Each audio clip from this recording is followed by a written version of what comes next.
au départ, tu vas aussi avec beaucoup de rage parce qu'en fait, tu vas aussi récupérer ce qui t'est dû. Tu vois, c'est comme si tu sais que tu as un trône quelque part, tu sais que c'est le tien, mais tu n'arrives pas encore à t'asseoir dessus, tu vois. Parce qu'entre-temps, je sais pas, il y a trop de portes qui sont fermées, entre-temps, il y a des travaux là-bas, ils ont cassé, il y a un trou qui est apparu devant toi, et tu dois trouver une technique pour y aller coûte que coûte, tu vois. Ouais. Mais j'y arrive, tu vois. Et donc ça, c'est vraiment ma vision, tu vois. C'est que c'est un truc qui m'est dû. Je sais que j'ai une place quelque part, que je dois aller chercher, mais par contre, je dois me bagarrer pour aller la chercher. Salut Sofiane. Salut Valentin. Comment tu vas? Écoute, c'est au top, très content d'être ici. Bah, je suis trop content que tu sois là aussi. On t'invite sur Coup d'État aujourd'hui parce que tu es le pianiste du rap français. Tu es sorti médaille d'or du Conservatoire de Lille. Après ça, tu as monté un groupe qui s'appelait Rhapsody. Une seconde de silence car le retour sera violent. Violent, j'accélère sur les tournants. Et avec lequel tu as fait des centaines de milliers de vues sur YouTube. Tu as été repéré, tu as fait tourner une série qui s'appelle En Résidence avec plein des plus grands rappeurs français. Hugo TSR, Sadek, il y a eu Nekfeu avec le S-Crew.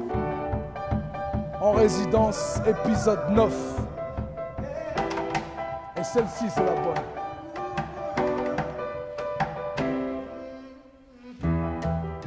On rencontre son destin sur les chemins que l'on emprunte pour mieux l'éviter. Et après ça, tu as lancé une carrière solo, à côté de laquelle tu développes ta propre start-up qui s'appelle YouPiano. Ce truc d'être le pianiste du rap français, tu m'as dit l'autre jour quand on a un peu préparé cette interview que c'était quelque chose que tu avais comme objectif depuis longtemps. Est-ce que tu te souviens du moment où tu t'es dit je veux être le pianiste du rap français? Ouais, alors en fait, tu vois, le rap c'était la musique que j'avais depuis mon enfance. Ouais. Parce que j'avais soit des proches, soit de la famille qui étaient vraiment dedans, et donc ça me fascinait un peu, mais je le regardais de l'extérieur. J'étais un super auditeur de ça, mais ma culture c'était à ce moment-là beaucoup plus le conservatoire. Et c'est en avançant, en cherchant justement qu'est-ce qui pourrait faire ma spécificité, tu vois, en tant que pianiste, que je me suis dit, je vais me fixer un objectif où je peux être le numéro 1, tu vois. Mon objectif c'était de trouver un angle sur lequel j'allais pouvoir vraiment me distinguer. Et je me disais, avec tout ce savoir que j'avais attrapé au conservatoire, si jamais je peux le mettre dans un endroit où ça va être un avantage concurrentiel énorme, eh bien, c'est bon, ça veut dire que bingo, j'ai trouvé le truc, tu vois. Et c'est comme ça que je me suis dit, dans le rap, j'ai quelque chose à faire, tu vois. Et donc il fallait que je réapprenne certaines choses, parce que le rapport en fait à la musique autodidacte, elle est très différente que la musique que tu apprends en institution. Ouais.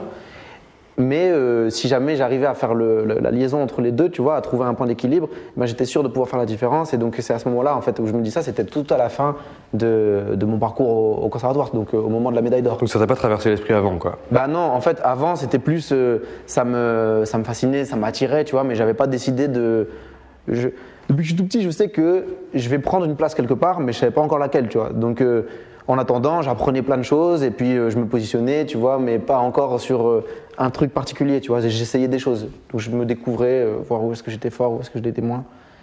Et donc c'est que à ce moment-là, tu vois. J'avais un point de focus qui était ma médaille d'or, tu vois. Ouais. Je l'obtiens et après, à partir de ce moment-là, je me dis maintenant qu'est-ce que je peux faire pour garder aussi la rébellion que j'avais, même si j'aimais beaucoup le conservatoire, il y avait des choses où je voulais pas faire partie du moule, tu vois. Je voulais avoir tout ce qui était spécifique de chez eux, mais pas rester dans le moule. Ça se ressentait, je suppose? Ouais, ça se ressentait. Genre tes profs le savaient, quoi. Ouais. Et comment ça se passait? Bah écoute, j'étais toujours border, tu vois.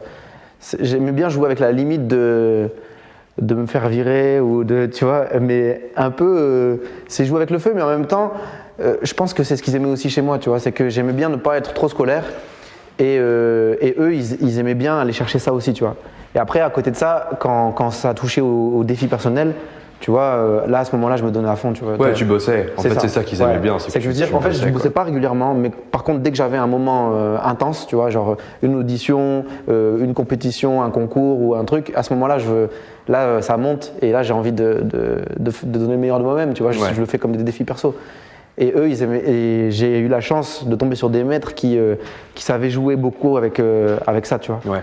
Parce que c'est un... Je suppose que tu devais pas être le seul à être un peu comme ça. Oui. Bah, en fait, tu as plein de tempéraments. Ce qui est beau dans le piano et dans tout art d'ailleurs, mais c'est que tu as autant de de tempérament pianistique que de personnes, tu vois. Ça veut dire qu'il y en a aucun qui est pareil. On a chacun son style, chacun son approche. Et donc, ça, c'est assez intéressant, tu vois. Mais après, c'est de la surenchère aussi. Quand tu vois, tu veux être le gars un peu audacieux, eh bien, tu veux pas qu'il y en ait qui soient plus audacieux que toi, tu vois. Donc, tu essaies d'en faire toujours un peu plus, tu vois. Et donc, ça, c'est ce qui est agréable au sein de ces institutions-là, c'est que tu te compares aussi un petit peu aux autres et tu vois comment tu places. Et après, il y en a, chacun sa cour, quoi, tu vois. Il y en a, ils veulent pas courir après l'audace, ils vont courir après la technique ou après autre chose, tu vois. C'est ce qui est intéressant au sein de Mais à l'époque, le conservatoire, c'était le piano exclusivement. Maintenant, il y a plein d'autres trucs. Ouais. Il y a toute la promo, tu viens de sortir un album. C'est ça, Pleine exactement. Lune. Finalement, ton job, il s'est diversifié à fond. Comment tu répartis ton temps aujourd'hui entre tous ces trucs-là, quoi? Parce qu'il y a la start-up, il y a l'album, il y a tous les autres trucs, toutes les collabs, enfin, il y a plein de trucs. Comment tu gères un emploi du temps si chargé? Ouais, ça c'est… Déjà, quand je me suis rendu compte que le conservatoire, en fait, il nous formait en tant que très bon pianiste, mais il nous formait pas à avoir une carrière, ça, c'est un déclic pour moi. C'est ça, il n'y a pas ça. Au conservatoire, c'est que de la musique. Non, c'est de la musique, même si maintenant, il commence à faire… Il y a des initiatives, tu vois, mais c'est vrai que c'est pas… pour l'instant, c'est pas sa vocation, tu vois. Et le conservatoire, il y a un côté aussi patrimonial, tu vois, donc, et conservateur. Donc forcément, tu vois, c'est très… c'est pas forcément en phase avec ce qui se passe dehors dans la rue, tu vois. Ouais. Et donc, moi, je voulais trouver ça. Alors, pour trouver ça, je l'ai fait de deux manières. C'est que j'ai commencé à faire des projets, comme je te disais, après la médaille d'or. Mais je me suis aussi formé au business à ce moment-là, en me disant… faut que je rencontre des gens qui ont d'autres préoccupations que la musique. Et pour ça, je me suis infiltré dans des cours où c'était focus que là-dessus, tu vois. Dans des écoles et tout? Voilà, c'est ça. Okay. Donc à ce moment-là, tu vois… Moi, j'ai infiltré, genre, t'es passé en scred ou… Ouais, mais c'est parce que… tu t'es inscrit à des cours? Ouais, ma petite technique, c'est que j'avais un profil de musicien, genre j'avais une licence de musicologie. Ouais. Parce que pour ma mère, il était hors de question que je fasse que de la musique à ce moment-là. Il fallait encore que j'aille à la fac. Mais la facilité, c'était de faire musicologie. Donc, bien joué. Mais il me manquait, tu vois, ce côté business. Et donc, c'est là où je suis content, c'est que j'avais une licence. J'avais une licence d'interprète de piano et une licence de musicologie, tu vois. Et je suis rentré directement dans un master 2, droit, éco, gestion, rien à voir. Donc, j'ai pas eu besoin de faire de master 1, tu vois. J'ai fait donc un petit montage de dossier, mais comme on est tous capables de faire. Ce qui fait que j'ai pu… C'est pour ça que je dis que c'est une petite infiltration, tu vois. Et donc je me retrouve là-dedans et là j'apprends en vitesse accélérée, tu vois, parce que… T'as appris plein de trucs, ouais. Bah ouais, parce que je me retrouve avec des gens qui ont fait de la compta depuis je sais pas combien d'années, je me retrouve avec des gens qui ont une vision du marketing avec tous les codes, et donc j'étais obligé de trouver des techniques à moi pour pas être largué. Et en même temps, tu rencontres des personnes qui ont d'autres centres de préoccupation, tu vois. Ouais. C'est là que tu as rencontré Guillaume, du coup. Exactement. Qui est ton manager maintenant. Voilà, exactement. Donc Guillaume Héritier, que je le rencontre à Lyon à ce moment-là, pendant ce master 2, droit, éco, gestion que je te disais. T'as pas bossé tout de suite avec lui? Non, c'est ça. T'as laissé du temps passer. Voilà. C'est un truc quand on a préparé cette interview, qui m'a frappé. C'est que genre tu disais tout le temps ça, genre j'ai rencontré telle personne, il y a eu d'autres gens, il y a j'ai oublié son nom, Samy, avec qui tu as monté Rhapsody, exactement. Que tu as rencontré dans la rue pendant qu'il freestylait. Exactement. Tu as répété plusieurs fois ce truc quand on s'est appelé je savais qu'à ce moment-là c'était pas le moment et que ça se ferait plus tard. C'est ça.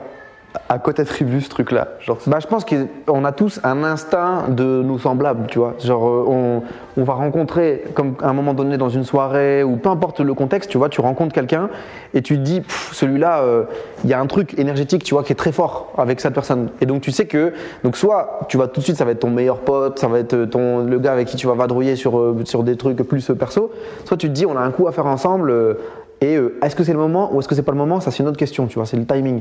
Et donc, quand je rencontre ces gens-là, on sait qu'on va faire un truc ensemble, mais on sait pas encore le moment, mais c'est comme un contrat, tu vois. C'est quoi qui définit que c'est le moment ou que c'est pas le moment? C'est le moment entre… En fait, il faut une connexion entre le parcours de l'autre personne et ton parcours à toi, tu vois. Okay. Donc, pour moi, c'est une question de timing. Donc, à ce moment-là, tu vois, je rencontre Guillaume. Moi, je faisais mes projets, je développais encore beaucoup Rhapsody. J'étais en train de me faire connaître par plein d'artistes du milieu rap aussi à ce moment-là, parce que je les accompagnais. Et Guillaume, lui, de son côté, il était en train de lancer dans une aventure de malade aussi, tu vois. Il était manager de FKJ. Et avec qui il a fait le tour du monde donc en tant que son manager, donc ce qui était très très occupé par ça, et puis entre autres projets à lui. Donc on était déjà prêts à avancer ensemble, mais on n'avait pas le temps pour le faire parce qu'on était embarqué dans d'autres projets. Ouais, ok.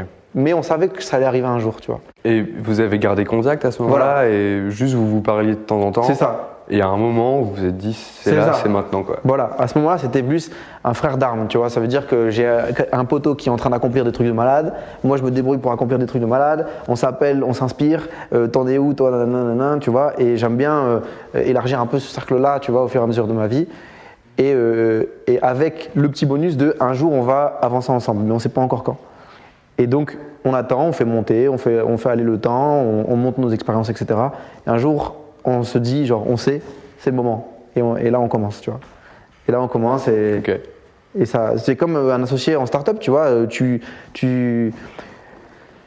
C'est pareil, tu vois qu'il il est occupé dans une autre boîte. Toi, tu es peut-être en train de finir soit des études, soit un autre projet à toi. Mais tu sais que ce gars-là, tu as un coup de cœur, tu vois, humain. Moi, ça peut être artistique pour la musique, mais ça peut être aussi dans la stratégie, dans la vision du monde, dans le tempérament.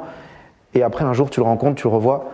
Et puis tu sais que c'est le moment et là, c'est parti, tu vois. Donc c'est un peu genre construire sa chance, quoi. Ouais, tu rencontres des gens, voilà, tu te dis, toi, t'es une carte pour plus tard. Exactement. Ah, c'est ouf. Mais c'est dans les deux sens en fait. La personne elle a la même elle dit sensation. pareil, oui. Elle te pas en train de rencontre, manipuler. tu vois, ça te dit, ouais. tu vois, si tu te dis que c'est parti, tu vois. À ce moment-là, tu le vois et puis tu te dis, pouf, c'est quoi cette rencontre de fou? Et en fait, c'est aussi fort qu'une rencontre, que quand tu rencontres, tu sais, une fille avec qui tu sais que ça va être, que ça peut être peut-être la femme de ta vie, tu vois, à ce moment-là. Mais il y en a plusieurs, potentiellement femmes de ta vie. C'est une question de timing. Tu vois, est-ce que son parcours à elle, il convient à ton parcours à toi à ce moment-là? Si ça tombe, l'alliance, tu vois, ça va être super fort. Mais les choix de vie vont faire que ça va se séparer. Mais tu vas sûrement rencontrer quelqu'un d'autre à un autre moment. Tu vois, mais la sensation, elle est super forte. Tu vois, elle est très émotionnelle. Et ben, je pense que c'est pareil avec des amis de projet, tu vois. Parce que tu dois faire tellement de tâches à tellement peu, tu vois, que si jamais t'as pas ce lien-là qui est un peu, qui est surpuissant, ben tu peux pas déplacer les montagnes, tu vois. T'es obligé d'avoir ça, je pense. Tu bosserais pas tout seul? Ouais, alors moi déjà je bosserais pas tout seul parce que t'as jamais bossé tout seul? C'est pas mon tempérament, non. Moi je me surpasse quand. Ça aussi, tu vois, je connais, mais je suis moins un solitaire. Et donc ça, pour un pianiste, tu te dis, mais merde, t'es pianiste, tu te retrouves, la vocation du pianiste, c'est d'être solo sur scène, enfin, beaucoup de pianistes, c'est ça. Ouais, en théorie, c'est ça. Voilà. C'est ça qu'on attend de toi. L'image du pianiste, c'est le soliste. Ouais. Et moi, je me suis dit, comment être soliste sans jamais être tout seul, tu vois. Et donc, en fait, c'est comme ça que j'ai trouvé la parade, c'est notamment en trouvant le compagnon avec qui tu vas vivre toute cette aventure-là. Et donc, c'est ton manager, tu vois. Ouais. Et donc, moi, c'est Guillaume Héritier. Et après, il y a les autres personnes qui m'entourent au fur et à mesure, tu vois. Donc, il y a Soledad Dupont, qui est la gérante de ma société, qui s'occupe aussi d'autres artistes et qui est très douée pour ça. Donc, tu vois, en fait, j'ai fait des études de business pour apprendre à déléguer, pas pour pouvoir le faire moi-même. Ouais. Donc, je voulais apprendre à le faire pour pouvoir mieux identifier les personnes les plus fortes pour m'entourer, tu vois. Ouais. Donc, une grande partie de mon parcours, c'était de chercher les personnes avec qui j'allais pouvoir. C'est ce qu'il y a des gens qui appellent réseauter, quoi. Voilà, c'est ça.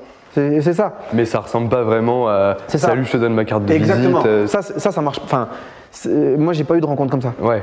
C'est très rare que ça marche. La technique carte de visite. Comment tu le rencontres, Guillaume? Comme je te disais, donc là en cours, tu vois, en cours, on arrive, c'est en mais classe, en plus c'est dès le premier cours, tu vois, dès le premier jour, tu le vois, il y a la cérémonie d'anciens des diplômes d'avant, tu vois. Il avait déjà son style incroyable. Ouais, exactement. Ouais.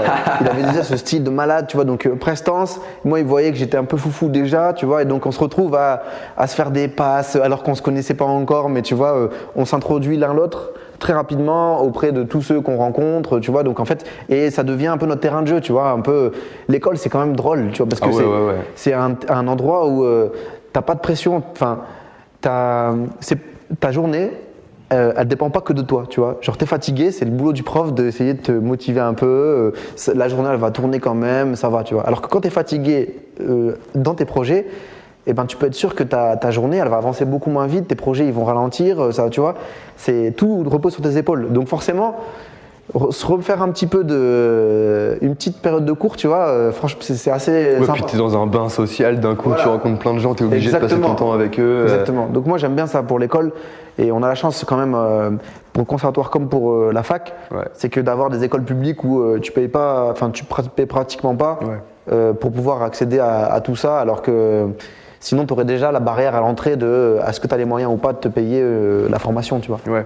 Parce que toi, tu as grandi du coup dans une famille, tes deux parents sont musiciens? Ouais, non, pas musicien, enfant de non musicien. Ils sont quoi? Moi, je suis enfant de Toi, non t'es musicien. enfant non musicien. Voilà. Ah, ils sont pas du tout musiciens. Qu'est-ce qu'ils font tes parents? Alors, mes parents, ma mère, elle est professeure de français, Ok. tu vois, et mon père, il est directeur de centre qui apprennent le français à des étrangers, tu vois. D'accord, ok. Voilà. Et donc, comment ça s'est passé pour payer le conservatoire? C'est toi qui as payé? C'est genre. C'était, comme je te disais, l'inscription au conservatoire, c'est peut-être 200 € l'année, tu vois. Ah oui, c'est comme un truc public, quoi. Tu vois, ouais, voilà, Ouais, c'est ça. d'accord. Le conservatoire, c'est public. Les écoles de musique, c'est privé. Donc, le conservatoire, c'est juste, est-ce que tu réussis le concours d'entrée? Il y a une sélection, ouais. ok. Voilà. Et donc, il y a le côté plus, un peu, pour le meilleur et pour le pire, élitiste, tu vois, du Ouais. conservatoire. Mais par contre, c'est un sacrifice quand même, tu vois, parce que va avoir un piano, donc ça déjà, faut que les gens le sachent, s'ils sont chauds pour apprendre le piano, tu peux avoir un piano à louer chez toi pour 50 € par mois, donc c'est quand même plus accessible. Après, il faut avoir l'espace pour pouvoir le mettre, donc c'est sûr qu'il y a des contraintes, tu vois, il y a des blocages ailleurs, tu vois. Ça, t'achètes les partitions, il y a quand même des coûts qui sont liés à cette pratique qui sont supplémentaires à si tu ne faisais pas cette pratique-là. Mais c'est quand même plus accessible qu'on ne le croit, tu vois, l'apprentissage du piano. Ouais, Ou d'un c'est comme instrument. devenir champion de golf. Il y a un moment où il faut acheter du matos. Ouais, exactement.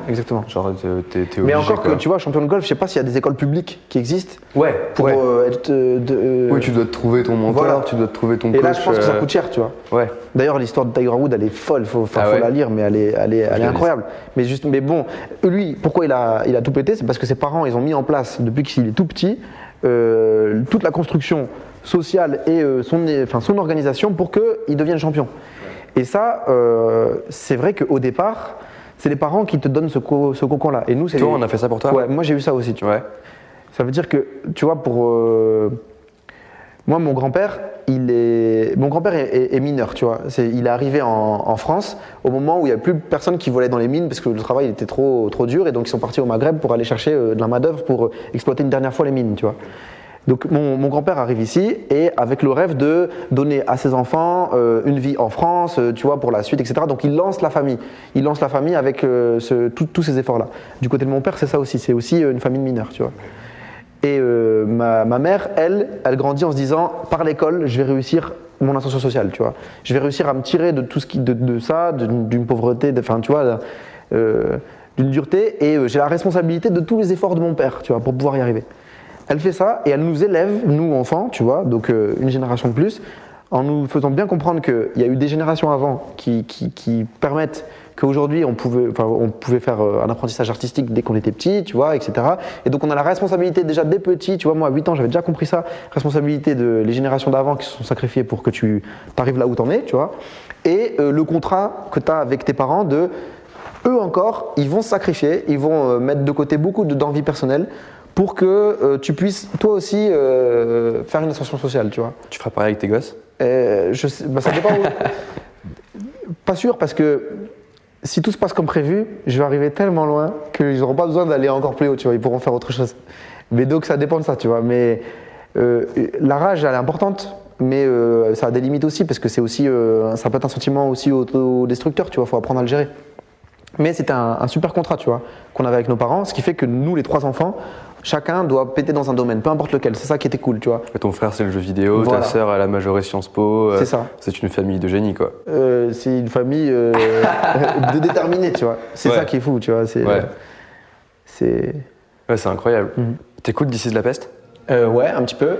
Il y a un moment dans son nouvel album où il dit fuck ton feedback, personne me valide. Oui. Comment tu gères ça en tant qu'artiste? Est-ce que tu prends du feedback ou est-ce que tu es vraiment en mode je fais mon truc et rien à foutre, quoi? Alors, moi, ma technique, c'est